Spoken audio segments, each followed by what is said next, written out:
આજ મહેંદી મુકાઈ છે, જમવાનું બનાવવાનો મેળ નહીં આવે. તે કઈ ખુશીમાં મહેંદી મુકાઈ છે? આપણા ઘરના લગ્ન આવે છે તો મહેંદી મુકાવું કે નહીં? ઓ, ઘરના લગ્નના તો 10 દિવસની વાર છે. કેમ અત્યારથી? ભલે વાર છે પણ લગ્નનો આનંદ અમને અત્યારથી છે. હા, તમારો આનંદ હવે 10 દિવસ તો કામ નહીં થાય ને ઘરનું. તો નહીં જ કરવાનું ને. આટલી સારી મહેંદી મુકાઈ છે તો જતી ના રહે. વાંધો નહીં, 10 દિવસ કચરા પોતું વાસણ મોકલ લે. ના, તમારે શું લેવા કામ કરવાની જરૂર છે? તો પછી તને ખબર ના પડે? વેડાસથી મહેંદી મુકાઈ દીધી, કલર જતો રહે એવો ખ્યાલ નતો તને? લગ્નમાં બૈરાન કેવી રીતે તૈયાર થવું ને તમારે શીખવાડવાની જરૂર નહીં. અને હા, મહેંદી કલર ના આવે ને પછી તમારી વાત છે. કે મહેંદી કલર ના આવે તો શું થાય? મહેંદી કલર કાપતા હોય તો તમે મને પ્રેમ કરો છો. જો મહેંદી કલર આછો હોય તો તમે મને પ્રેમ નહીં કરતા. એવું સમજવાનું. તમારે મહેંદી કોણ ખરાબ નીકળે એમાં મારા પ્રેમ ઉપર કેમ શંકા કરવાની? કોઈ તો કે મહેંદી કોણ તો સારો જ હોય. તમે પ્રેમ ઓછો કરતા એમાં મહેંદી કોણ નો શું વાત? અરે હવે એવું કઈ ના હોય. મહેંદીના કલર ઉપર થોડી પ્રેમ નક્કી થાય. આ રિયા ભાભી કેટલો લાલચોળ કલર આવે છે. રિયા ભાભીને લાલચો કલર આવે છે એ તમે ક્યાંથી જોયા? અને હા, એમને કઈ રીતે લાલચો કલર આવે છે ને મને બધી ખબર છે.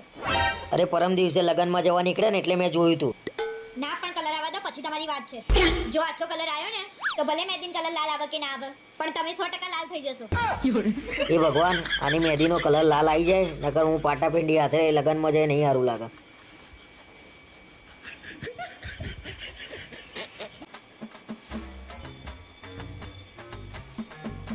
ઉઠી ગયા રાજા? ઘડિયાળમાં જુઓ કેટલા વાગ્યા. કેમ કેટલા વાગ્યા? ભલે ને મોડું થાય, આજે રજા તો રાખી છે. 3 વાગ્યા બપોરના. અને આપણે શું લેવા રજા પાડવી પડે?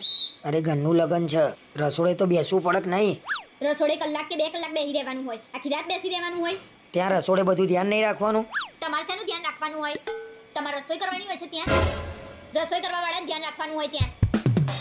તને ખબર ના પડે તો શું લેવા વચ્ચે બોલું છું? રસોડે કઈ બી વસ્તુ ખૂટે એટલે તરત લઈ આપવી પડે અમારે. રહેવા દો ને, વસ્તુ તો બાનું છે. લગન હોય ને તો અઠવાડિયા પહેલા બધી વસ્તુઓ લાવી દીધી હોય. એ બાને તમારે બહાર બેસીને ગપાટા મારવા હોય છે. સારું, અમે ગપાટા મારીએ છીએ બસ. અને હા, હું એક વાત તો પૂછવાની તમને ભૂલી જ ગઈ કે કાલે તમે રસોડે શું નવું કર્યું હતું? ના, અમે કઈ નતું નવું કર્યું. તને કોઈએ કઈ કીધું? રસોડે બેસીને તમે પત્તા રમતા હતા ને? અરે એવું નતું, ટાઈમ નતો જતો. બધા કે હેડો પત્તા રમીએ, થોડી વાર ટાઈમ જતો રહે પછી રમી નાખ્યા. પત્તા રમવાની વાત નહીં, પણ પૈસાથી પત્તા રમીએ ને એને જુગાર કહેવાય. તને કોને કીધું અમે પૈસાથી પત્તા રમતા હતા? ના માલ મને એટલે એની વાત છે. અરે જેને કીધું હોય એની. હમણાં મેં 2-5 હજાર માંગ્યા હોય તો કેટલો ઝઘડો કર્યો હોય તમે. હારું ભાઈ, હવે નહીં રમીએ પત્તા. અને આજે રાત્રે રસોડું છે તો મારે જવું પડશે. કલાકમાં ઘરે આવી જજો, બાકી રસોડે મારા લેવાના આવવું પડે તમને. આજે વહેલા ઘેર આવી જવું પડશે, બાકી મારી ભવાઈ કરશે આ.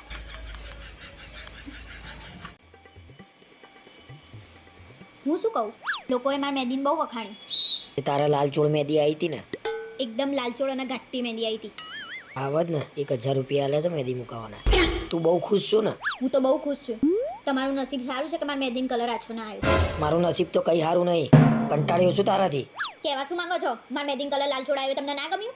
મને તો બધું ગમ્યું, પણ તે મને આખા પ્રસંગમાં 1 મિનિટ શાંતિથી બેહવા નહીં દીધો. મને ખબર જ હતી કે તમે આ વાત ઉપર આવીને ઊભા રહેશો.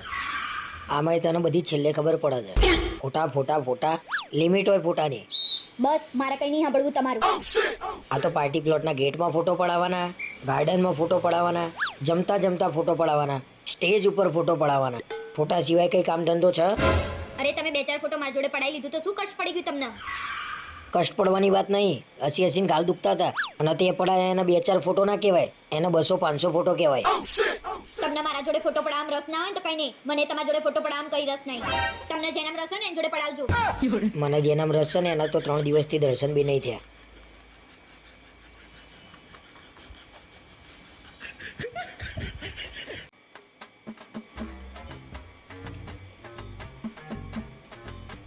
શિયાળો આવી ગયો એમ ને?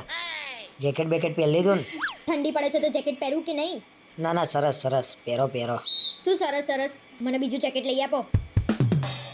કેમ બીજું જેકેટ? હા નહીં, તાર તો પાછા સેડા બેડા લબડી જાય ને એટલે 2 પહેરવા પડે. ખોટી હોશિયારી મારે વગર બેહી રહ્યો ને, પોતાને લેટ લબડતું હોય છે ને. હા હવે ભાઈ મૂક ને. અને આ ગયા વર્ષે તો લીધું તું જેકેટ. આ જેકેટને તો 12 મહિના થયા. આ તો જૂનું થઈ ગયું. નવું જેકેટ લઈ આપો. નવું પહેરીને છેલ્લે તો સેડા જ લબડશે ને. કેવી લાગે તું? બંધ કરો ને તમારી ગંધાતી વાતો. પોતાને તો શરદી જ ના થતી હોય. આપણને શરદી થતી જ નહીં, આપણે એકદમ ફિટ બોડી છે. વાહ તમારું ફિટ બોડી, વાહ. ગયા વર્ષે આવું જ કહેતા હતા, ફિટ બોડી છે, ફિટ બોડી છે. એમ કરીને તો શરદી થઈ ગઈ હતી. કેટલી દવા કરીને પછી શરદી મટી હતી. એટલે ગયા વર્ષે જ મને ખબર નહીં કેમની શરદી થઈ હતી, બાકી આપણને શરદી થાય નહીં. ખોટા વેમમાં રહ્યા વગર આ જેકેટ કાલથી પહેરીને જજો.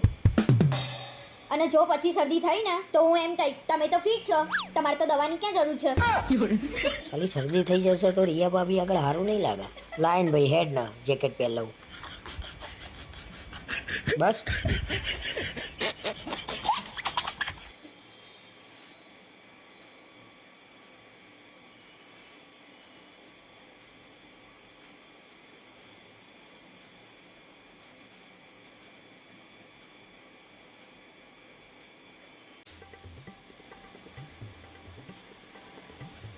હું શું કહું, આજકાલ લોકો કેટલા વ્યસની થઈ ગયા છે નહીં?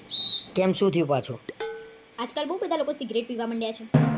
તે આપણા પૈસે પીવા જાય તો આપણે કોઈને સલાહ અપાય?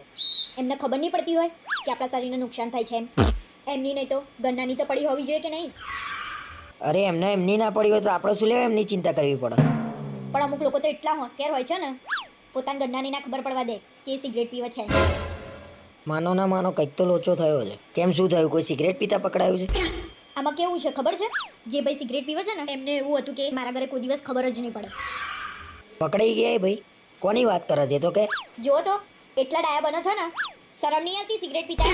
તમારા ખીચામાંથી સિગરેટનું બોક્સ નીકળ્યું છે. અરે જા ભાઈ જા, મારે કોઈ વ્યસન નહીં. તે મને જોયો છે કોઈ દિવસ સોપારી ખાતા? તો સિગરેટનું બોક્સ ક્યાંથી નીકળ્યું? જુઠ્ઠું બોલે છો? આ બધા ધંધા બંધ કરી દેજો. અરે આ બધા ધંધા ચાલુ જ નહીં કરે, બંધ કરવાની કે વાત છે? કાલ રાતે અમે બધા ભાઈબંધો જોડે હતા. હું પૂછું છું કોનું સિગરેટનું બોક્સ મારા જોડે રહી ગયું છે. ખાવ માર સોગન, તમે સિગરેટ નહીં પીતા ને? એટલે ભાઈ તારી સોગન હું સિગરેટ નહીં પીતો. ફોન કરું છું હું. હા કરો. અલ્યા ભાઈ મારા ખિસ્સામાંથી સિગરેટનું બોક્સ નીકળ્યું હતું, કોઈએ મૂક્યું હતું? અલ્યા ભાઈ સાચું કોને? મારા ઘેર ઝઘડો ચાલે છે સિગરેટનો. અલ્યા તારા બુદ્ધિ જેવું નહીં? આવા પ્રેન્ક કરાતા હશે. સિગરેટનું બોક્સ મૂક્યું તે? ફોન મૂક. શું થયું? કોને મૂક્યું તું બોક્સ? અરે મારા ભાઈબંધ પ્રેન્ક કરતો હતો. સિગરેટનું બોક્સ મૂક્યું મારા ખિસ્સામાં. તમારા ભાઈબંધને કહી દેજો કે તારા પ્રેન્કના લીધે મારો ફોટો લટકી ગયો દિવાલ ઉપર. જો આ સિગરેટનું બોક્સ હોત ને મારું તો ખરેખર 12મું થઈ જાત મારું.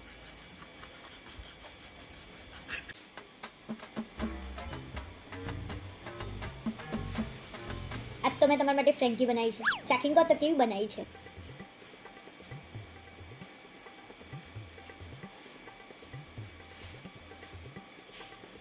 આ હા હા હા, શું ફ્રેન્કી બનાવી છે?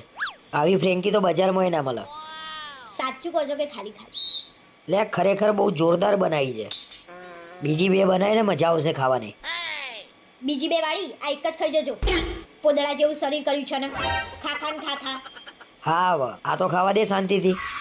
અને તમે જીમમાં પૈસા ભર્યા છે એનું શું? કેમ એનું શું એટલે?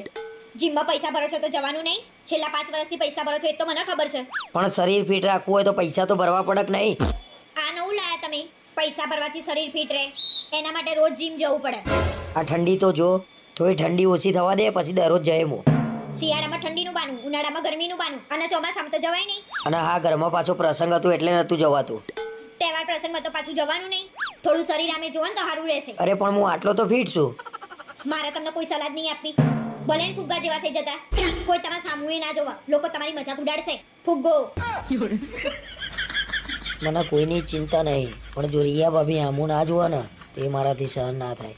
કાલથી મને સવારે 6:30 ઉઠાડી દે છે. કાલથી ભાઈ જીમમાં જશે. લે